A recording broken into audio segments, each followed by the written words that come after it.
सिर्फ हंगामा खड़ा करना मेरा मकसद नहीं, मेरी कोशिश है कि ये सूरत बदलनी चाहिए।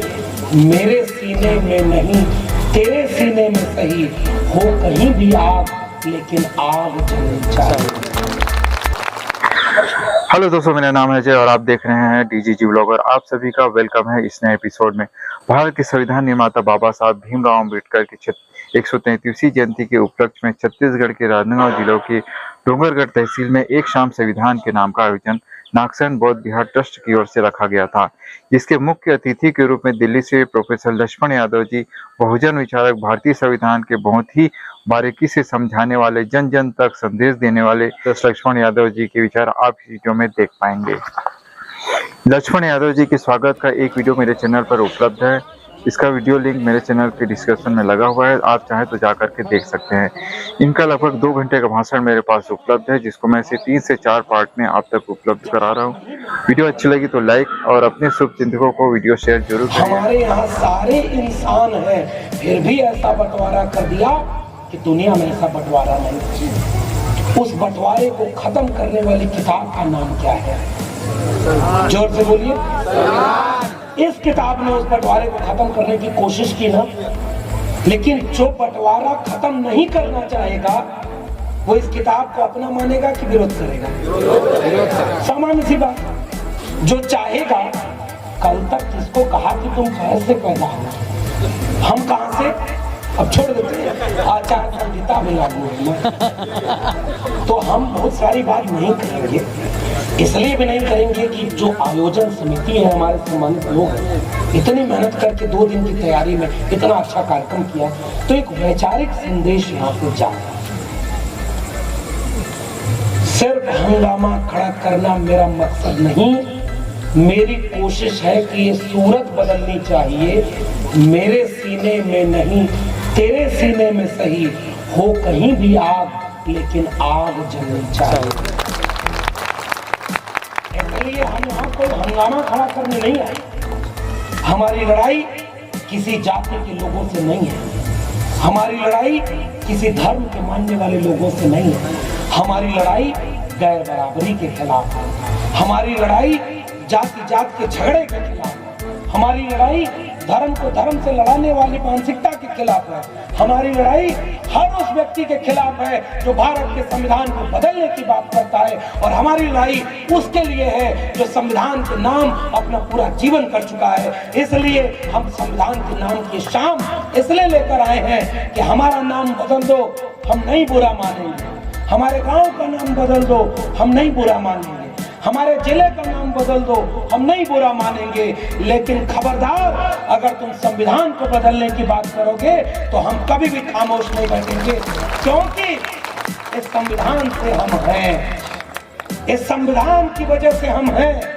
इस संविधान ने हमें शिक्षा का अधिकार दिया, इस संविधान ने हमें वोट का अधिकार दिया, इस संविधान ने हमें बराबर का बैठने का अधिकार दिया, इस संविधान ने हमें अच्छे कपड़ा पहनने का अधिकार दिया, इस संविधान ने हमें पीने का साफ पानी दिया। जब मैं ये बात बोलता हूँ तो कुछ लोगों को लगेगा हाँ, संविधान नहीं था तो पानी नहीं पीते थे साहब, लेकिन आपके तालाब का नहीं पीने दिया गया। जब बाबा साहब डॉक्टर भीमराव अम्बेडकर ने एक आंदोलन किया था, जितने सम्मानित लोग हैं, पढ़े लिखे लोग हैं और जितने नौजवान हैं, सबको पता होगा, तालाब का पानी पीने का आंदोलन। बताओ उस आंदोलन का नाम क्या था? पता है ना? अगर तालाब सबका था, पानी सबका था, तो बाबा साहब डॉक्टर अम्बेडकर को उस पानी को पीने के लिए आंदोलन क्यों करना पड़ा? पानी तो प्रकृति का था। बारिश करने वाले बादल जाति देखकर बारिश नहीं करते कि इस गांव के इस मोहल्ले पे पानी बरसाते हैं क्योंकि ये हमारा है, इस मोहल्ले पर पानी नहीं बरसाएंगे क्योंकि ये हमारा नहीं है। बादल ने बारिश करने में जातियां देखी तो धर्म देखा क्या? सूरज ने रोशनी देने में कोई जाति और धर्म देखा क्या? चांद ने खूबसूरती बांटने में कोई जाति और धर्म देखा क्या? इन खेतों ने अनाज पैदा करके पेट भरने में कोई जाति और धर्म देखा क्या? इन छायादार पेड़ों ने, फलदार पेड़ों ने खिलते हुए फूलों ने, चलती हुई हवाओं ने जब जाति और धर्म नहीं देखा तो तालाब का पानी पीने में जाति और धर्म देखने वाले कौन लोग थे? और अगर कोई लोग थे तो उसके खिलाफ जो आज की सबसे बड़ी लड़ाई है, उसने भारत का संविधान लिख दिया, किसी भी तालाब का पानी पीने से किसी को अब कोई रोक नहीं सकता। इसलिए आज की शाम बहुत बड़ी शाम है। और जब वो लोग आंदोलन करके तालाब का पानी पीकर लौट रहे थे, इतिहास पढ़ना, डोंगरगढ़ के लोगों, जितने लोग आंदोलन में थे उनके ऊपर हमला किया गया कि तुम पानी अपवित्र कर दिए। उनको मौका मिला तो उन्होंने इंसान को अछूत और एक इंसान को श्रेष्ठ लिखा। हमारे पुरखे को मौका मिला तो बदला लेना चाहिए था ना। आपका कोई 2 रुपया चुरा ले तो आप बदला लेने की फिराक में रहते हैं कि नहीं? आपका कोई सड़क पर अपमान कर दे तो बताओ आप उससे बदला लेने की फिराक में रहेंगे कि नहीं? हमारे पुरखों का हजारों साल से अपमान हुआ। डॉक्टर अंबेडकर की कलम में मौका था, बदला ले सकते थे कि तुमने इतने दिन हमारा शोषण अन्याय किया, 2000 साल तुमने हमारे लिए इंसान नहीं समझा, 200 साल अब तुमको भी सजा मिलेगी। हमारे पुरखे ने किसी इंसान से बदला नहीं लिया। हमारे पुरखे ने एक काम किया, सब बराबर होंगे और अब कोई बड़ा या छोटा नहीं होगा, और एक ऐसी किताब लिख दी जिससे नया भारत बन गया, और उस किताब का नाम है भारत का संविधान। बदला लिया क्या डॉक्टर अंबेडकर ने?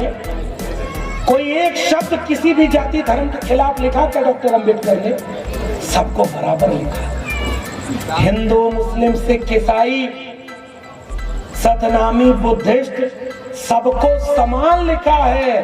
मिटाकर जात पात का भेद बाबा साहब ने संविधान लिखा है। इसलिए मैं आपको एक पैगाम देने आया हूं डोंगरगढ़ के लोगों को, कभी फुर्सत मिले तो पढ़ना मुझे। ये कौन कह रहा है आपसे कि कभी फुर्सत मिले तो पढ़ना मुझे? मैं तुम्हारी बेमिसाल मुश्किलों का समाधान हूं। मैं भारत का संविधान हूं। भारत के संविधान। जब हक नहीं मिलता है तो किसका सहारा लेते हैं? संविधान। कोई हमारा आज भी अगर हक मारे तो किसका सहारा लेते हैं? संविधान।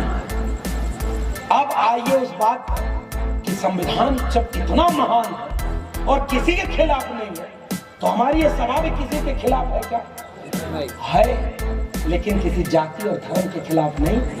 अन्याय, अत्याचार, गैर बराबरी और विदूषित मानसिकता वाले लोगों के खिलाफ है, जो चाहते हैं कि इंसान को इंसान से लड़ाओ, हिंदू को मुसलमान से लड़ाओ, महार को सतनामी से लड़ाओ, बुद्धिस्ट को आदिवासी से लड़ाओ, ओबीसी को ओबीसी से लड़ाओ और अपनी मलाई खाओ।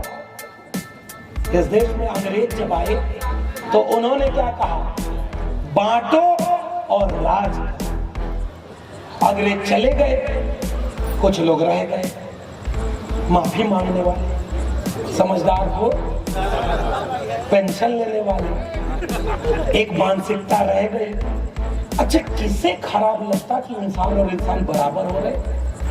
किसे खराब लगता? जो इस गैर बराबरी में ऊपर था, जिसको सम्मान मिल रहा है, उसे खराब लगता। इसलिए वो संविधान को कभी मानते ही नहीं।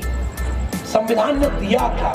2-3 बातें मोटी मोटी कहूंगा। बाबा साहब की प्रतिमा भी लगाई तो सब लोगों ने ये बताया, अरे साहब आपको पता नहीं ये प्रतिमा हमने लगाने में कितनी बड़ी लड़ाई लड़ी है। बताओ गलत कह रहा हूं सही? जब एक प्रतिमा लगाने में इतनी लड़ाई लड़ी हो तो जिसने संविधान बनाया और जिसने अब तक का हमको भारत सौंपा है, वो लोग कितनी लड़ाई लड़े होंगे? गलत कह रहा हूं सही? और नौजवानों को चूंकि जो इतिहास नहीं पढ़ेगा उसको पता ही नहीं चलेगा कि लड़ाई कौन सी लड़ी गई। जैसे महिलाओं को पढ़ने का अधिकार कैसे मिला? सावित्रीबाई फूले 2 साड़ी लेकर पढ़ाने क्यों जाती थी? कौन लोग थे जो उनके ऊपर पत्थर और कीचड़ पर फेंकते थे? इस देश भर की महिलाओं को अगर ये बता दिया गया होता तो इस देश की सबसे बड़ी महिला नायिका अगर कोई होती तो उसमें सबसे ऊपर नाम लिखा होता सब माता सावित्रीबाई फूले। नहीं बताया मुझे पता चला कि ये जो परिसर है वो लोधी समाज के लोग हैं। अगर मैं जोड़ूं और मैं गलत हूं तो मुझे सही करिएगा। हम जिस इलाके से आते हैं वहाँ लोधी समाज की एक बहुत बड़ी वीरांगना हुई, उनका नाम था अवंती बाई। गलत तो नहीं? रिश्ता वही है ना। हम तो उस मिट्टी से चल के आए हैं जहां महिलाओं को घर के अंदर कैद करा के रखा गया कि आप खाना बनाइए, सेवा करिए। और हमारे समाज की महिलाओं ने घोड़े पर बैठकर हाथ में तलवार लेकर अन्याय के खिलाफ जब लड़ना हुआ तो पूरी ताकत से लड़ाई लड़ी। उस नायिका का नाम है अवंतीबाई लोधी और मैं उनके समाज को, उनके इलाके से आया। तो जब इतनी लड़ाई लड़ करके यहाँ तक का सफर तय किया गया है तो आज हमारी और आपकी चिंता क्या होनी चाहिए कि जिस सीढ़ी से चलकर हम लोग यहाँ तक पहुंचे, अगर उस सीढ़ी को कोई तोड़ रहा हो तो आज जरूरत है उसका बात करने की कि उस सीढ़ी की बचाया कैसे जाए, उसकी हिफाजत कैसे जाए। वो सीढ़ी है भारत के संविधान की सीढ़ी। और अगर भारत का संविधान नहीं रहेगा तो बताइए इतना बड़ा आयोजन आप करने में कामयाब हो पाएंगे? ईमानदारी से दिल पर हाथ रख के बताइए। अगर संविधान नहीं रहेगा तो इतना बड़ा आयोजन हो पाएगा? अगर संविधान नहीं रहेगा तो मैं बोल पाऊंगा क्या? मैं जैसे ही यहां से निकलूंगा मेरे घर कौन पहुंचेगा? ईडी।